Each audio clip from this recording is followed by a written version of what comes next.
அரவிந்த் கெஜ்ரிவால் இன்னைக்கு நேற்று அரெஸ்ட் பண்ணப்பட்டிருக்கிறாங்க.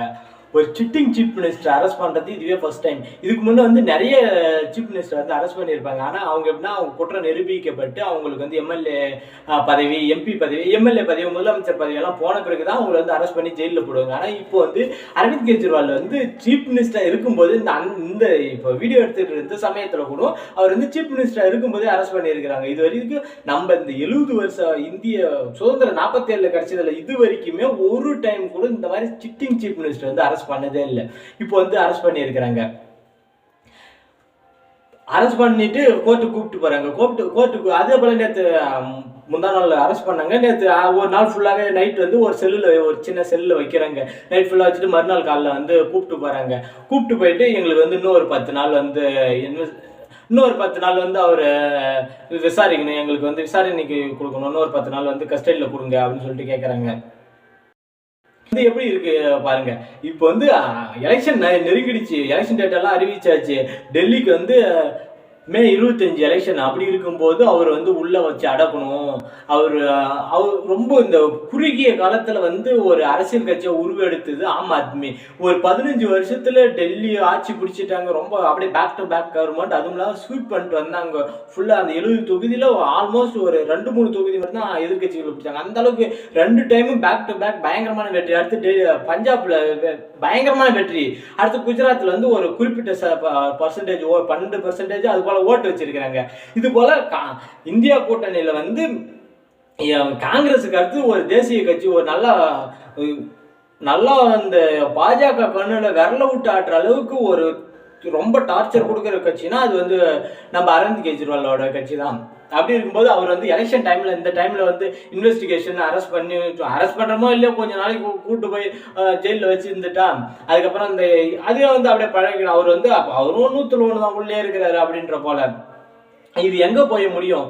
இந்திரா காந்தி காலத்துல அறிவிக்கப்பட்ட எமர்ஜென்சி. ஆனா இப்போ வந்து யாரா இருக்கட்டும், நீ எதிர்கட்சியா உன்னை அரெஸ்ட் பண்றேன் அப்படின்ற போல அப்படி சொல்லி அடிக்கிறாங்க. இன்னைக்கு கவுன்சிலர் கூட ஆக முடியாத ஒருத்தவங்க இந்த மினிஸ்டர் எல்லாம் உள்ள போறாங்க அப்படின்னு சொல்றாங்க.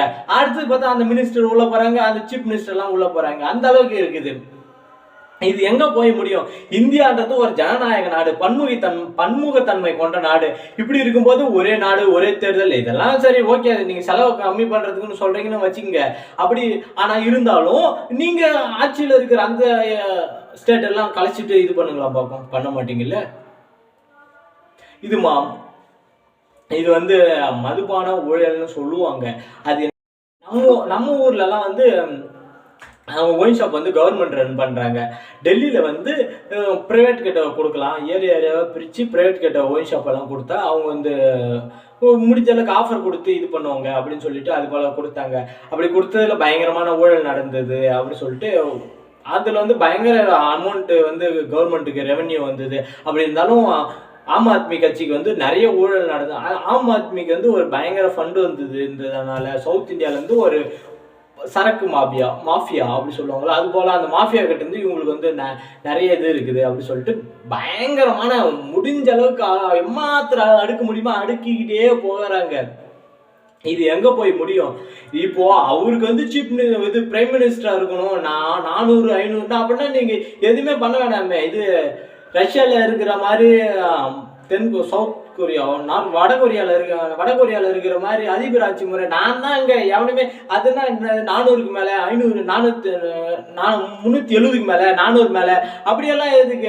அந்த 543 சீட்ல மொத்தம் 500 நீங்க எதிர்கட்சிக்கு ஒரு 40 சீட்டு கொடுங்க, ஃபுல்லாவே நீங்களே எடுத்துக்கலாம். நான் மட்டும்தான். இப்போ வந்து குடும்ப அரசியல் மற்ற கட்சிகள் எல்லாம் சொல்லுவாங்க. இது குடும்ப அது அவங்க வந்து மக்களை நிக்கிறாங்க, ஜெயிக்கிறாங்க, வராங்க. எத்தனையோ வாரிசுகள் வந்து எலெக்ஷனை ஜெயிக்க முடியாம அப்படியே கீழே போனவங்களும் இருக்கிறாங்க. ஆனா இது வந்து எப்படின்னா நான் தான் எல்லாமே. இடி இருக்கா, ஐடி இருக்கா, அமலாக்கத்துறை இருக்கா, எதா எலெக்ஷன் கமிஷன் இருக்கா, எதா இருந்தாலும் என்னுடைய கட்டுப்பாட்டுக்கு தான். தமிழ்நாட்டுக்கு வந்து மோடி வந்து ஒரு 7-8 டைம் வந்துகிட்டே இருப்பாராம். வந்து அப்படியே வந்து ரெகுலராக புயலில் பயங்கரமாக பாதிக்கப்பட்டு இருந்த அப்போ கூட வந்து எட்டி பார்க்காத பிரைம் மினிஸ்டர் இப்போ இந்த 2024 வந்ததுக்கு அப்புறம் ஒரு 6 டைம் வந்திருக்கிற ரோட் ஷோலாம் பண்ணுறாங்க. அது வேற கதை, அது அவங்க கட்சி பிரச்சனை, அது பண்ணட்டும். இந்த அளவுக்கு இது பண்ணுறாங்க. அரவிந்த் கெஜ்ரிவால் அரெஸ்ட் பண்ணது ராகுல் காந்தி வந்து ஒரு ட்வீட் போடுறாரு. செத்துப்போன ஜனநாயகத்தை தான் விரும்புகிறார் சர்வாதிகாரி அப்படின்னு. அவரோட ட்வீட் வந்து வெறும் சாதாரண வார்த்தைகள் இல்லை.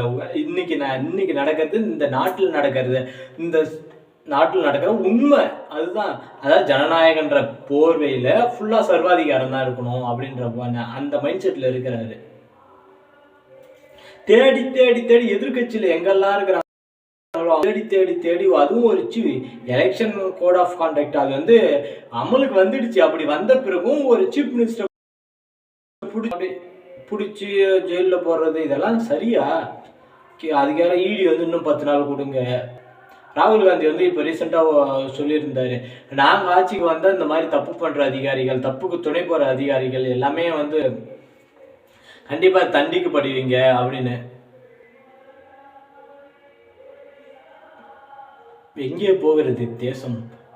என்ன செய்வதாய் உத்தேசம்?